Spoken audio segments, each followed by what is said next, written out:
Zanga-zangar End SARS ta ɗauki sabon salo a jihar Legas, inda ake fargabar cewa za ta iya rikidewa zuwa rikicin kabilanci tsakanin Yarbawa da Hausawa. Lamarin da ya sa sarakunan gargajiya suka yi kira ga jama'ar su da suka yi zuciya nisa.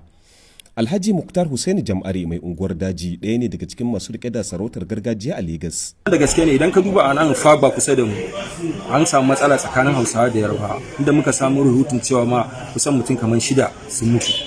To kaga abu yana neman kuma ya koma na kabilanci ke. Duk da cewa gwamnatin Legas ta kafa dokar hana fita, amma har yanzu wasu daga cikin masu zanga-zangar na ci gaba da tayar da jijiyoyin wuya, inda suke kai farmaki kan ofisoshin 'yan sanda da kadarorin gwamnati tare da cinna musu wuta.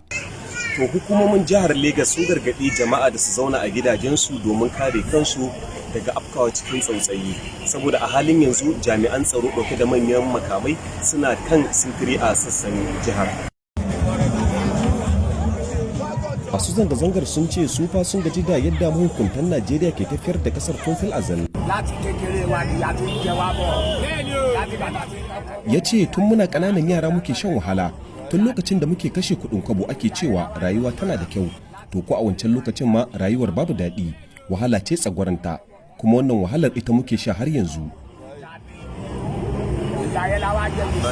Ita dai wannan zanga-zangar ta samo asali ne a dalilin cin zalin da rundunar SARS ke yi wa matasa, kamar dai yadda suke cewa babu gwamnati na kwarai, suna ba mu matsala, kuma wayannan SARS din da aka kawo su mutanen banza ne.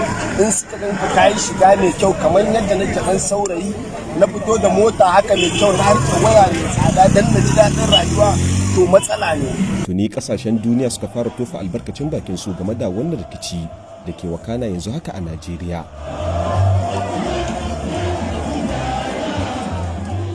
Abdulrahman Gamba Ahmad, Legas, RFI Hausa.